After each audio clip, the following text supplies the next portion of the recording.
Hello, my dear friends. Hello, my dear listeners. How are we all? We hope that we are doing our best to serve our duties with utmost honesty and love, and we are going to be successful in this sadhana with the blessings of our parents, with the kripa from our Guru, and as per the will of Almighty. So, after 1 month, I presume, let's restart again our journey through the life of our master Sri Ramakrishna Paramahansa Dev. And in the last episode, we were going through the transformation of Girish Chandra Ghosh, right? So let's start. Just for a little recapitulation, Girish Chandra Ghosh just got some information that out of the kripa, as per the blessings of Guru, one can get in touch with the Almighty, right? That's all, that much information has reached to him. Now what? What further? Let's proceed. 3 days after the above incident, Girish saw Sri Ramakrishna accompanied by 2 or 3 devotees walking slowly past his house. As soon as he saw Girish, the master saluted him. Girish returned the salute and the master went on his way. Girish felt himself so much drawn to him that he longed to run and overtake him. Just then came a message from the master asking Girish to come to see him. Girish followed the messenger to Balaram's house, arriving just after the master. Girish asked him, "Who is a guru?" "He is an intermediary," replied the master. "He brings about the meeting of the devotee with God." Then he added, "You have your guru." "What is a mantra?" again asked Girish. "God's name," was the answer. He illustrated it by a reference to Kabir, who wanted to make Ramananda his guru, but the monk for some reason refused to initiate him. Ramananda used to bathe very early in the Ganges.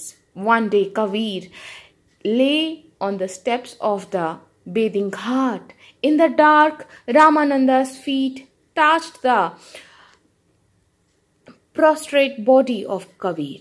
The monk at once took the name Rama, for he looked upon every creature as the manifestation of the Lord. Kabir accepted that word as his mantra and attained perfection by repeating it. The conversation drifted to theatres, and Sri Ramakrishna said, "Let me visit your theatre again." Girish, "Very well, you may come any day." Sri Ramakrishna, "But please accept some fee." Girish, "All right, you may pay 8 annas." Sri Ramakrishna, "But what will not purchase? But that will not purchase a good seat." Girish then replied, "You may occupy a box, as on the previous occasion." Sri Ramakrishna said, "Well, you must take 1 rupee." Girish agreed, and there the matter was settled. Balaram had some sweets served to the master, who took a little, and the rest was distributed among the devotees. Girish wanted some but dared not, lest someone should criticize him. Shortly after, he saluted the master and left with the devotee. The latter asked Girish, "How did you find him?" "A great devotee," answered Girish. "He was full of joy. There was no despondency now over not having a guru. He said to himself, 'It is fools who say that we must have a guru. Hasn't the Paramahansa just said that I have my guru? I am not going to listen to anybody else. So what happened next, we will come to know in the next episode. But till then, be happy, be jolly, and we should follow our Guru. Right? So let's proceed with the next segment of this episode with the Bangla translation. নমস্কার বন্ধুরা, কেমন আছো সকলে? আশা করি আমরা যে যেখানেই আছি আপন আপন কর্তব্যগুলোকে ভালোবাসা সততার সাথে সম্পূর্ণ করার আপ্রাণ চেষ্টা চালিয়ে যাচ্ছি, তাই তো? আর আমরা আমাদের এই যে সাধনা, এই সাধনায় মা বাবার আশীর্বাদে, গুরুদেবের কৃপায় আর পরমেশ্বরের ইচ্ছানুসারে সফল হব, এই শুভকামনা নিয়েই এসো আমরা রামকৃষ্ণদেবের যে জীবনীর যে যাত্রা শুরু করেছি অনেকগুলো, প্রায় বলাই যেতে পারে যে বেশ কয়েক বছর আগে, সেই যাত্রার পরবর্তী পর্যায়ে আমরা এগিয়ে চলি। বেশ কয়েকদিন, প্রায় মাসখানেক বাদে আবার শুরু করছি। আমরা শেষ পর্যন্ত শুরু করেছিলাম গিরিশচন্দ্র ঘোষের কিভাবে রূপান্তর ঘটেছে সেই অধ্যায়ে, এবং শেষ পর্বে আমরা শুনেছিলাম যে তার কাছে একটা খবর পৌঁছেছে যে গুরুর কৃপায় আমরা পরমেশ্বরের কাছে পৌঁছতে পারি, তাকে অনুভব করতে পারি। এই রকম যখন তার কাছে একটা সূচনা পৌঁছেছে, তো তারপর কি হলো, মানে এই সূচনাটা পৌঁছানো কিন্তু গুরুর কৃপা দরকার, ভগবানের ইচ্ছা দরকার, আর অবশ্যই মা বাবার আশীর্বাদ না থাকলে কিচ্ছু হয় না। তাহলে এসো শুরু করি। তো এই সমস্ত হয়েছে। বৈষ্ণব যে চিত্রকর, তার থেকে তিনি জানতে পেরেছেন গিরিশচন্দ্র ঘোষ। তো তার 3 দিন বাদে গিরিশচন্দ্র ঘোষ দেখলেন যে শ্রী রামকৃষ্ণ তার পার্ষদদের নিয়ে, মানে 2-3 জন পার্ষদকে নিয়ে, বা ভক্তদের বলতে পারো, ভক্তদের নিয়ে ধীরে ধীরে তার বাড়ির পাশ দিয়ে যাচ্ছেন। এবং যে মুহূর্তে তিনি দেখেছেন, তাড়াহুড়ো করে তো তিনি মানে তাকে প্রণাম করতে ছুটেছেন। তো মানে না, এটা বোধহয় অনুবাদটা ভুল হলো। তার পাশ দিয়ে যখন রামকৃষ্ণদেব যাচ্ছেন, তো তখন রামকৃষ্ণদেব তাকে প্রণাম করেন, যেরকম মানে হয় না, ভদ্রলোক একজন আর একজনকে দেখলে যেরকম নমস্কার করে, প্রণাম নয় নমস্কার করে। তো গিরিশ তাকে প্রতি নমস্কার করলেন। তো রামকৃষ্ণদেব নিজের জায়গায়, ঠাকুর নিজের রাস্তায় চলতে থাকলেন। তো গিরিশচন্দ্র ঘোষের মনে হলো যে মানে কে যেন তাকে পুরো টেনে তার সঙ্গে মানে বেঁধে দেওয়ার চেষ্টা করছে। মানে তিনি দৌড়েছেন তার কাছে, তার সামনে যাওয়ার জন্য তিনি দৌড়েছেন। তো দৌড়বেন তার মনে হচ্ছে। তো এমন সময় ঠাকুরের একটা খবর নিয়ে একজন এলো তার কাছে, এবং যেই গেছে মানে সে বলেছে যে তাকে দেখতে চান ঠাকুর।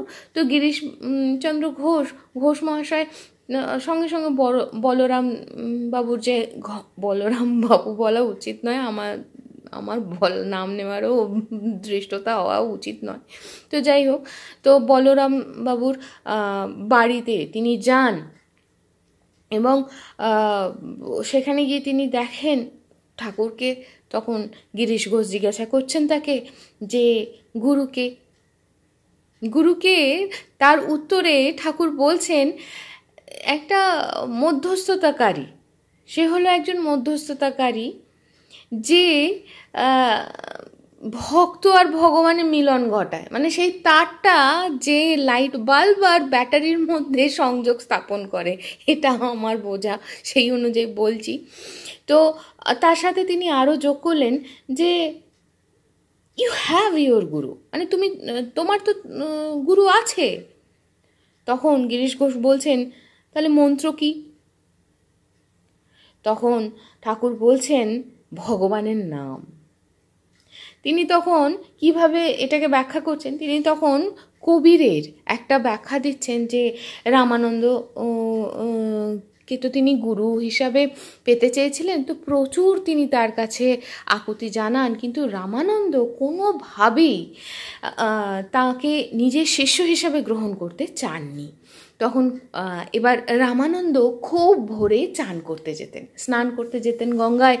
তো এরকমই একদিন কি হয়েছে যে কবির সেই অন্ধকারে তারা তো সমস্ত মানে সেই ভোর মানে ব্রাহ্ম মুহূর্তে উঠে তারা চান করে স্নান সেরে তারা নিজেদের সাধনায় বসতেন। তো তো রামানন্দ চান করতে যাচ্ছেন, অন্ধকার ঘাটের সিঁড়িতে কবি শুয়েছিলেন। এবার রামানন্দ তো দেখতে পাননি, তার পাটা যেই লেগেছে তার শরীরে, কবিরের শরীরে, রামানন্দ তো সবাইকে শ্রীরামের মানে শ্রীরাম বলবো না, আমি বলবো যে ভগবানেরই বিভিন্ন রূপ বা প্রকাশ হিসাবে দেখতেন। তো তার মুখ দিয়ে এই রামের নাম বেরোয়। এই যে নাম, গুরুর মুখ থেকে যে নাম বেরোলো, সেই নাম যখন কবিরের কানে গেল তখন যায় গুরুবাক্য, তো গুরুবাক্য যেই কানে গেল সঙ্গে সঙ্গে কবির সেই নাম জপ করতে করতে তিনি এক মানে কি বলবো, তিনি সেই জপ সেইটাকেই সাধন যন্ত্র মানে তাকেই মন্ত্র হিসেবে নিয়ে তাকেই সাধনায় তিনি সিদ্ধি লাভ করেন। তো এইভাবেই করতে করতে কথাবার্তা হচ্ছে এখানে গিরিশ ঘোষ আর ঠাকুরের মাঝখানে, এবং সেই যে কথাবার্তা চলতে চলতে থিয়েটারে আসে, মানে তার মধ্যে একটা বিষয় থিয়েটার বা আচ্ছা থিয়েটার হলো। তো তখন শ্রীরামকৃষ্ণ বলছেন, তোমার থিয়েটারে একবার আমায় আসতে দেবে? তখন গিরিশ ঘোষ বলছেন, খুব ভালো, আপনি যে কোনো দিন আসতে পারেন। তখন ঠাকুর বলছেন, কিন্তু তোমাকে পয়সা নিতে হবে। বলছে ঠিক আছে, আপনি 8 আনা দেবেন। কিন্তু তাতে তো কিন্তু সেই টাকায় তো ভালো বসার জায়গা পাওয়া যাবে না। তখন গিরিশ ঘোষ বলছেন যে আমার ছোটবেলায় আমার খুব মনে আছে, বাবা বলতেন ঠাকুর খুব গ্রাম্য ভাষায় কথা বলতেন। আমার খুব ইচ্ছা করছে এটাকে গ্রাম্য ভাষায় বলতে, যে কিন্তু সেই টাকায় তো ভালো বসার জায়গা পাওয়া যাবে নি। আমি জানি না কিভাবে আমি বললাম। তো গিরিশ ঘোষ তার উত্তরে বলছেন যে আপনি একটা বক্স পুরো জুড়ে বসবেন যেরকম আগের বারে ছিলেন। তখন ঠাকুর বলছেন, তাহলে তোমায় একটা টাকা নিতেই হবে। গিরিশ ঘোষ শেষ পর্যন্ত সম্মত হন। এবং তারপর কি হলো, বলরাম বাবু কিছু মিষ্টি এনেছিলেন, ঠাকুরকে দিলেন। তো তিনি খানিকটা নিলেন, বাকিটা সবাইকে প্রসাদ হিসাবে দেওয়া হলো। তো গিরিশ ঘোষের খুব ইচ্ছে করছিল যে তিনিও খানিকটা প্রসাদ পান, কিন্তু সাহস করে আর বলতে পারেননি। তার মনে হচ্ছিল লোকে যদি হাসাহাসি করে। তো যাই হোক, তিনি ঠাকুরকে প্রণাম করে যখন আর একজন ভক্তের সাথে বেরিয়ে আসছেন, তখন সেই ভক্ত গিরিশ ঘোষকে জিজ্ঞাসা করছেন, আপনি কি পেলেন কি করে? তো তখন গিরিশ ঘোষ বলছেন ইনি একজন খুব বড় ভক্ত, এবং আনন্দের সঙ্গে তিনি মানে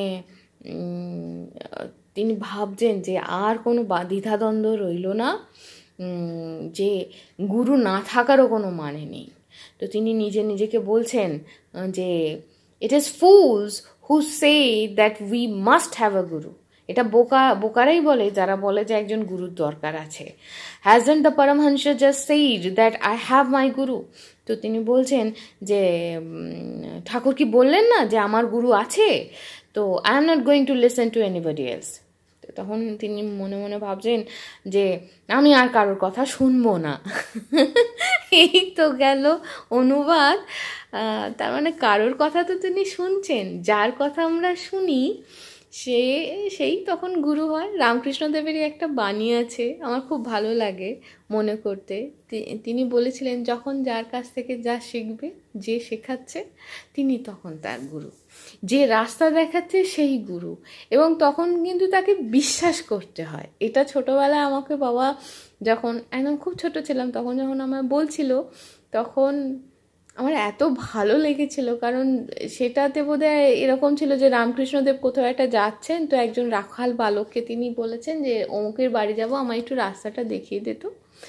তো সেইখানে তখন ওই রাখাল বালক মানে রামকৃষ্ণদেবের গুরু, মানে এইরকম একটা কোনো কাহিনী ছিল, হয়তো আমি অনেকটাই মিশে গেছে, ভালোভাবে বলতে পারছি না, কিন্তু কাহিনীর অর্থটা এটাই। আমরা যখন যার কাছ থেকে যাই শিখি, যে শেখাচ্ছে, তখন সেই পরম যে গুরু, সেই পরম গুরুই তার মধ্যে দিয়ে আমাদেরকে শেখাচ্ছেন। সে ভালো অভিজ্ঞতা হোক, খারাপ অভিজ্ঞতা হোক, যাই হোক। এইভাবে ভাবলেও কত সুরক্ষিত বলুন তো আমরা। তো যাই হোক, তো আজকের মতো এইখানেই শেষ করছি। সকলে ভালো থাকবেন, আনন্দে থাকবেন, কেমন? টাটা।